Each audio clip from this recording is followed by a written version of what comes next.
नमस्कार भैया, हम हैं ईटीएम झांसी में और झांसी में है बुंदेलखंड की राजनीति की बड़ी हस्ती दीपनारायण सिंह यादव जी की संगे। दीपनारायण जी, लोकसभा को तैयारी है, महागठबंधन होगा, आपको कुछ विचार है झांसी से? नहीं, हमारा विचार नहीं है, पर गठबंधन का प्रत्याशी जो भी लड़ेगा उसको पूरी ताकत से समर्थन करेंगे, सहयोग करेंगे। जन समर्थन साथ है और हमें विश्वास है गठबंधन जीतेगा। बुंदेली में जरा आप लोगों को बताओ कि जो गठबंधन भाव उसे कैसी स्थितियां बनी, मतलब अब लग रहा हो तो कोई बीजेपी को माहौल है, गठबंधन से कुछ बदलाव की उम्मीद दिखे? देखिए, गठबंधन में गांव के लोग इकट्ठे हुए हैं और बुंदेली की भाषा में हम कहें तो गांव के लोगों की अपनी समस्याएं थी, परेशानियां हैं, जिन पे लोगों ने बातें तो की हैं पर ज़मीन पर काम नहीं किए हैं। गठबंधन के में शामिल लोग, समाजवादी लोग, हमेशा से गांव की वकालत करते रहे हैं।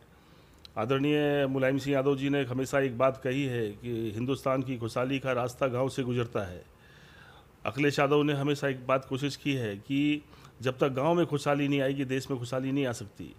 तो जब गांव के जो गांव है, देश हिंदुस्तान गांव में बसता है, गांव के लोगों का बड़ा संगठन है और मैं कह सकता हूं कि ये बड़ी ताकत है हिंदुस्तान की। 85% लोग गांव में बसते हैं और ये अलायंस नहीं है बल्कि व्यवहारिक गरीब, किसान, मजदूर, अल्पसंख्यक सबका मिला संगठन है और ये हिंदुस्तान की बड़ी ताकत है। ये नई ताकत उभरेगी। राजनीति में कही जाता है कि बसपा और सपा को जो गठबंधन है वो केर बेर को संघ तो कई लंबे, कम से कम 15-20 साल से। अब कार्यकर्ता, आप चूंकि फील्ड में घूम रहे, गांव में जा रहे, कार्यकर्ता स्तर पे समन्वय कैसे, मतलब कठिन हो पा रहा हो या स्वतः बन रहा, क्या स्थिति आपको लग रही? नहीं, केरबेर का संघ कभी नहीं रहा। अगर आप व्यवहारिक ज़िंदगी को देखेंगे तो सपा बसपा के लोग गाँव में बसते हैं, ठीक है, जो साथ रहते हैं वो कभी कभी थोड़ा बहुत लड़ते भी हैं, पर मुसीबत में एक दूसरे के काम भी आते हैं। ये व्यवहारिक संगठन है। जहाँ पिछड़े और दलितों की हम बात करें तो हम, ये वो वर्ग है इस समाज का जिसने वर्षों तक, हजारों वर्षों तक शूद्रता साथ साथ काटी है। तो हमारे पुरखों साथ साथ जिए हैं। हमारा व्यवहारिक गठबंधन है। ये तो राजनीति में जो ऊंचे पदों पर बैठे लोग हैं उनके मन में ये भ्रम है कि ये लड़ेंगे आपस में। हम लड़ेंगे नहीं, एक दूसरे का सहयोग कर गरीबों के उत्थान के लिए, किसानों की तरक्की के लिए, गांव को बदलने के लिए एक दूसरे के लिए अपनी जानें दे देंगे। मध्य प्रदेश में भी आपको दखल है। मध्य प्रदेश में भी जो बुंदेलखंड को इलाकों है, उतने की 3 सीटों पे समाजवादी पार्टी लड़ रही, उतने का तैयारी हो, कब तक पूरे कैंडिडेट की डिक्लेयर होने की स्थिति बने? हमारी तैयारी है। हम लोग अलायंस में, हमारी सीट बगल में टीकमगढ़ पे आर बंसल जी प्रत्याशी घोषित कर दिया आदरणीय अखिलेश जी ने। खजुराहो से भी बहुत जल्दी प्रत्याशी आपके बीच में होंगे। बालाघाट या मंडला में से जो सीट हमारे पास होगी उसमें भी हम लोग लड़ेंगे और अलायंस दल भी जहां लड़ रहा है, बहुजन समाज पार्टी के प्रत्याशी भी लड़ रहे हैं, वहां भी समाजवादी पार्टी पूरी ताकत से उनके साथ खड़ी होगी।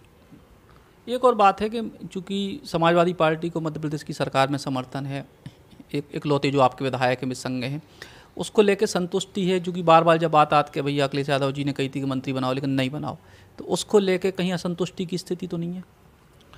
देखिए, हम लोगों ने कहा कि अखिलेश यादव जी ने अपने पूरे राजनीतिक सफ़र में जिससे दोस्ती की है, जिसकी तरफ दोस्ती का हाथ बढ़ाया है, जीव जान से उसके साथ खड़े हो गए। आप कांग्रेस के अलायंस को अगर यूपी की विधानसभा में देखें, बहुत कम सीटें थी एमएलए की, लेकिन जब अलायंस किया तो दिल खोल के किया और 125 सीटों पर कांग्रेस को लड़ने का मौका दिया। भले ही बदले में फिर हमारा रिजल्ट कुछ भी रहा हो, लेकिन हमने ऐसे ही हमने मध्य प्रदेश के विषय में कहा कि दोस्ती अब उन्हें निभानी थी। हमारे पास जो भी संख्या थी, हमने आपका सहयोग किया है और आपकी सरकार बनाने में सहयोगी बने हैं, वरना थोड़ी थोड़ी संख्या में बहुत सारी चीज़ें बदल सकती थी, क्योंकि 2-4 ही विधायकों का फ़र्क है बीच में, फासले में। लेकिन हमने दोस्ती निभाई और अगर कोई दूसरा दोस्ती नहीं निभाता है तो लोग ये जरूर देखते हैं कि दोस्ती निभा कौन रहा है। ये कांग्रेस की सरकार है, उन्हें दोस्ती किस हद तक ले जानी है, कैसे बढ़ानी है, किस हद पर रखनी है, ये उनके फैसले हैं। पर अखिलेश यादव तो आज भी दोस्ती निभाने की पूरी कोशिश कर रहे हैं। तो कुल मिला के स्थिति जो उत्तर प्रदेश में गठबंधन के बाद क्या स्थिति देख रहे हैं? लगभग कितनी सीटों की स्थिति गठबंधन देख रहा? देखिए, हमारा विश्वास है कि अगर ठीक ढंग से हम लोग लड़ गए, आदरणीय अखिलेश जी के काम, बहन मायावती जी का संगठन, अगर हम सब साथी जमीन पर ताकत से लड़ेंगे तो बीजेपी को 10 के अंदर बुक कर देंगे। तो ये थे दीपनारायण सिंह यादव जी, जिनको साफ तौर पे कहा है कि गठबंधन के बाद बेहतर सफलता मिलने की उम्मीद है और पूरे उत्तर प्रदेश में और मध्य प्रदेश के बुंदेलखंड में भी समाजवादी पार्टी को बेहतर प्रदर्शन की उम्मीद है। सचिन चौधरी, बुंदेली, बौछार के लाने।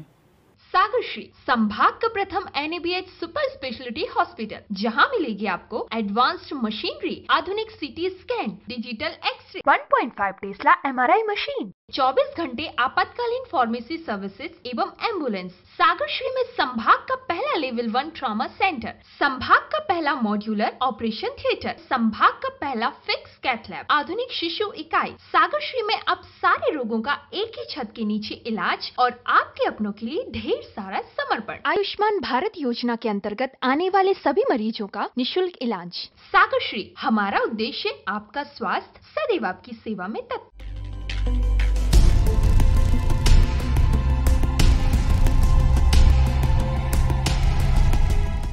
देश को पहलो बुंदेली मीडिया प्लेटफॉर्म बुंदेली बौछार जरूर सब्सक्राइब करें। सब्सक्राइब बटन दबाएं, के बाद बेल आइकॉन दबाएं और बुंदेली बौछार की पूरी जानकारी समाचार पाएं।